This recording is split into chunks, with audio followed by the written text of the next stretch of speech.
भारत में बुधवार को साल 2023 के लिए आम बजट को पेश किया गया। देश की वित्त मंत्री निर्मला सीतारमण ने संसद में बजट को पेश किया।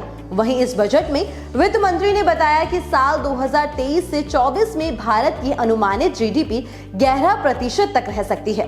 तो सबसे पहले तो ये जानते हैं कि जीडीपी आखिर है क्या और इसका देश के विकास में क्या योगदान रहता है।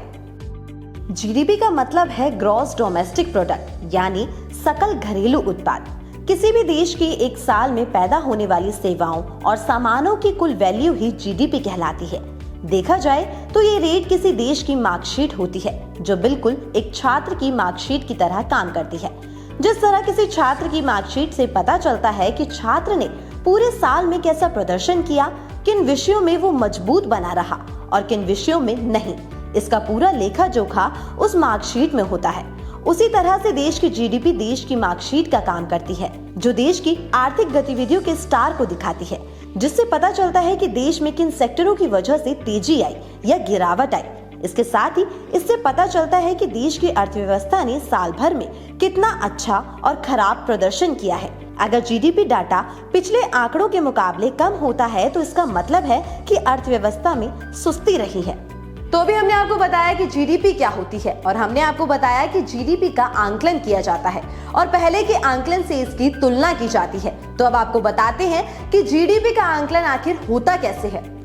भारत में सेंट्रल स्टैटिस्टिक्स ऑफिस की टीम ही जीडीपी का आंकलन करती है और ये साल में 4 बार जीडीपी का आंकलन कर रिपोर्ट बनाती है।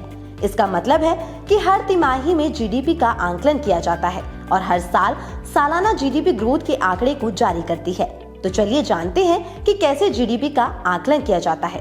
इस आंकलन के पहले घटक में कंजप्शन एक्सपेंडिचर होता है, जिसमें लोगों द्वारा गुड्स और सर्विसेज को खरीदने के लिए किए जाने वाले खर्च को शामिल किया जाता है। इसके बाद दूसरे घटक में आता है गवर्नमेंट एक्सपेंडिचर, तीसरे में इन्वेस्टमेंट एक्सपेंडिचर और आखिर में नेट एक्सपोर्ट्स, जिसके बेस्ड पर पूरी जीडीपी का आकलन होता है। बता दें कि जीडीपी का आकलन नॉमिनल और रियल टर्म पर बेस्ड होता है। नॉमिनल टर्म्स में सभी वस्तुओं और सेवाओं की मौजूदा कीमतों की वैल्यू होती है और जब भी किसी बेस ईयर के संबंध में इसे महंगाई की अपेक्षा एडजस्ट किया जाता है तो हमें रियल जीडीपी मिलती है। रियल जीडीपी को ही हम आमतौर पर अर्थव्यवस्था की ग्रोथ के तौर पर मानते हैं। इसी के साथ जीडीपी के डेटा को 8 सेक्टरों में इकट्ठा किया जाता है। इनमें कृषि, manufacturing, electricity, gas supply, mining, वानिकी और मत्स्य, होटल, सोशल और सार्वजनिक सेवाएं शामिल होती हैं। अभी जो हमने आपको बताया वो था कि जीडीपी का आंकलन कैसे किया जाता है। तो अब आपको बता दें कि जीडीपी को लेकर 2023 के लिए भी काफी अनुमान लगाए जा रहे हैं। तो अब उसके बारे में आपको बताते हैं। साल 2023 के लिए बजट पेश किया गया। इस बजट में शामिल योजनाओं के तहत ही सरकार ने यह अनुमान लगाया है कि आने वाले वित्त वर्ष 2023 और 2024 में भारत की जीडीपी 11% के आसपास रह सकती है। इसी के साथ आपको बता दें कि भारत की वित्त मंत्री निर्मला सीतारमण ने ये भी कहा है कि वर्तमान वर्ष की जीडीपी 7% तक रह सकती है। अभी वित्त वर्ष 2022 और 2023 चल रहा है। मार्च के अंत में इस वित्त वर्ष का अंत होगा, जिसके बाद ही वर्तमान साल की जीडीपी की सटीक परसेंटेज सबके सामने आएगी। हालांकि सरकार ने अपने बजट में योजनाओं के अनुसार 2023 की जीडीपी 11% रहने का अनुमान लगाया है। ये था जीडीपी का अनुमान। अब बात करें मोदी सरकार की, तो मोदी सरकार में अब तक सभी सालों की जीडीपी क्या रही वो आपको बताते हैं। साल 2014 में बीजेपी बहुमत में आई और पीएम मोदी की सरकार बनी।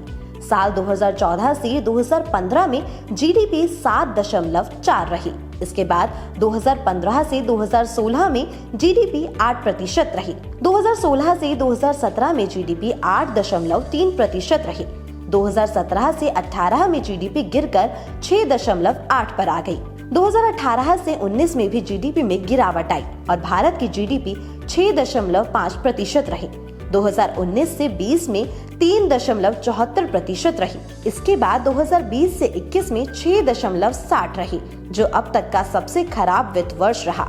2021 से 22 में 8.94% जीडीपी रही, जिसके बाद 2022 से 23 में जीडीपी गिरने का अनुमान है, जो रूस और यूक्रेन युद्ध के कारण होगा। इसी के साथ अनुमान है कि इस साल 7% तक देश की जीडीपी रह सकती है। बुधवार को पेश किए गए बजट के बाद 2023 से 24 के लिए 11% जीडीपी का अनुमान लगाया गया है। तो अभी के लिए केवल इतना ही। ऐसे ही तमाम खबरों के लिए बने रहिए हमारे साथ न्यूज़ 44 पर।